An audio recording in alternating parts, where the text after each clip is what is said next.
राम की। श्री राम जय राम जय जय राम। श्री राम जय राम जय जय राम।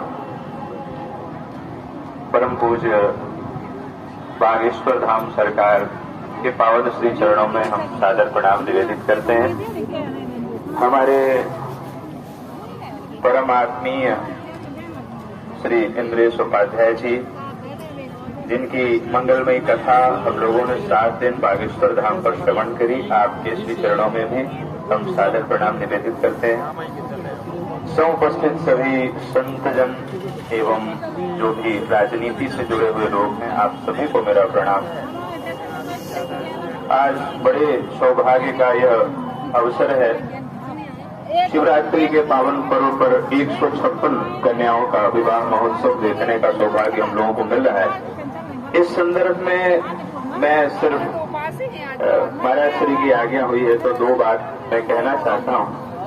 जब माता सीता और उनके साथ 3 और शक्तियां, 4 शक्तियों की जब विदाई हुई, तो विदाई के अवसर पर जब वे आई तो वहां कौशल्या मां ने 4 बहुओं को देख करके उनका पूजन किया। और पूजन करने के साथ वहां गोस्वामी तुलसीदास जी लिखते हैं कि पूजे बर दुल्हिन मंगल निधि।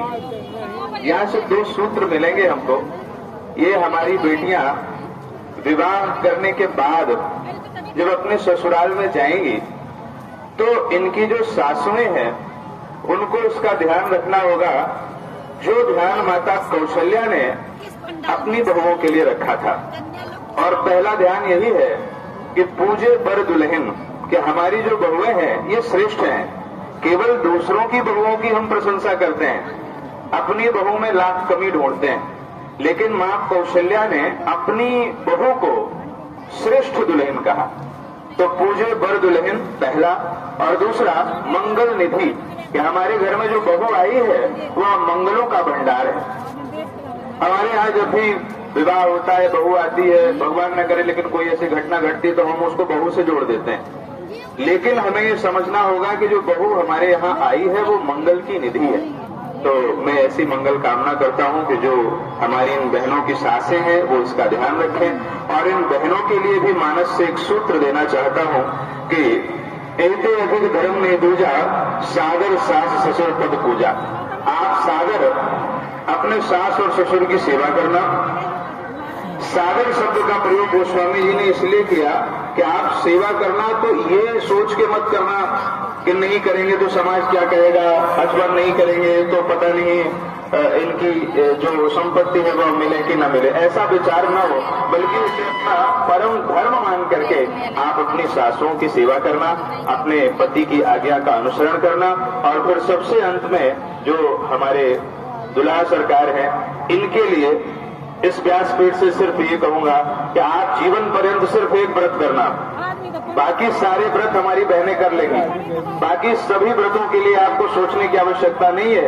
आप सिर्फ एक व्रत करना, वह व्रत जो भगवान श्री राम ने किया था, और वह व्रत है एक नारी व्रत। आप सदैव जीवन पर्यंत इस व्रत का पालन करना, और बस भगवान श्री राम की कृपा, बागेश्वर धाम की कृपा आप सब पर बनी रहे, ऐसी हम मंगल कामना करते हैं। जय श्री राम, जय बागेश्वर धाम। बहुत धन्यवाद महाराज जी।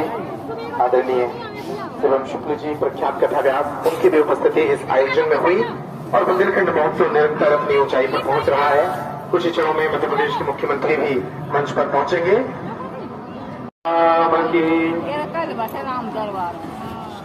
श्री राम जय राम जय जय राम। श्री राम जय राम जय जय राम। परम पूज्य बागेश्वर धाम सरकार के पावन श्री चरणों में हम सादर प्रणाम निवेदित करते हैं। हमारे परम आत्मीय श्री इंद्रेश उपाध्याय जी, जिनकी मंगलमयी कथा हम लोगों ने 7 दिन बागेश्वर धाम पर श्रवण करी, आपके श्री चरणों में भी हम सादर प्रणाम निवेदित करते हैं। समुपस्थित सभी संतजन एवं जो भी राजनीति से जुड़े हुए लोग हैं, आप सभी को मेरा प्रणाम। आज बड़े सौभाग्य का यह अवसर है। शिवरात्रि के पावन पर्व पर 156 कन्याओं का विवाह महोत्सव देखने का सौभाग्य हम लोगों को मिल रहा है। इस संदर्भ में मैं सिर्फ महाराज श्री की आज्ञा हुई है तो 2 बात मैं कहना चाहता हूं। जब माता सीता और उनके साथ 3 और शक्तियां, 4 शक्तियों की जो विदाई हुई, तो विदाई के अवसर पर जब वे आई तो वहां कौशल्या मां ने 4 बहुओं को देख करके उनका पूजन किया। और पूजन करने के साथ वहां गोस्वामी तुलसीदास जी लिखते हैं कि पूजे बर दुल्हिन मंगल निधि। यहां से 2 सूत्र मिलेंगे हमको।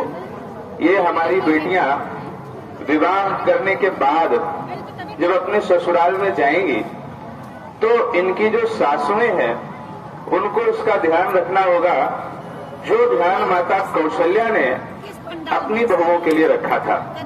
और पहला ध्यान यही है कि पूजे बर दुल्हन, कि हमारी जो बहुएं हैं ये श्रेष्ठ हैं। केवल दूसरों की बहुओं की हम प्रशंसा करते हैं, अपनी बहू में लाख कमी ढूंढते हैं, लेकिन मां कौशल्या ने अपनी बहू को श्रेष्ठ दुल्हन कहा। तो पूजे बर दुल्हन पहला, और दूसरा मंगल निधि, कि हमारे घर में जो बहू आई है वह मंगलों का भंडार है। हमारे यहाँ जब भी विवाह होता है, बहू आती है, भगवान न करे लेकिन कोई ऐसी घटना घटती है तो हम उसको बहू से जोड़ देते हैं। लेकिन हमें ये समझना होगा कि जो बहू हमारे यहाँ आई है वो मंगल की निधि है। तो मैं ऐसी मंगल कामना करता हूं कि जो हमारी इन बहनों की सासें हैं वो इसका ध्यान रखें। और इन बहनों के लिए भी मानस से एक सूत्र देना चाहता हूं कि एते अधिक धर्म ने दूजा, सादर सास ससुर पद पूजा। आप सादर अपने सास और ससुर की सेवा करना। सादर शब्द का प्रयोग गोस्वामी जी ने इसलिए किया कि आप सेवा करना तो ये सोच के मत करना कि नहीं करेंगे तो समाज क्या कहेगा, अथवा नहीं करेंगे तो पता नहीं इनकी जो संपत्ति है वह मिले कि न मिले, ऐसा विचार न हो, बल्कि उसे अपना परम धर्म मान करके आप अपनी सासुओं की सेवा करना, अपने पति की आज्ञा का अनुसरण करना। और फिर सबसे अंत में जो हमारे दुल्हा सरकार है इनके लिए इस व्यासपीठ से सिर्फ ये कहूंगा कि आप जीवन पर्यंत सिर्फ एक व्रत करना, बाकी सारे व्रत हमारी बहनें कर लेंगी। बाकी सभी व्रतों के लिए आपको सोचने की आवश्यकता नहीं है। आप सिर्फ एक व्रत करना, वह व्रत जो भगवान श्री राम ने किया था, और वह व्रत है एक नारी व्रत। आप सदैव जीवन पर्यंत इस व्रत का पालन करना और बस भगवान श्री राम की कृपा, बागेश्वर धाम की कृपा आप सब पर बनी रहे। ऐसी हम मंगल का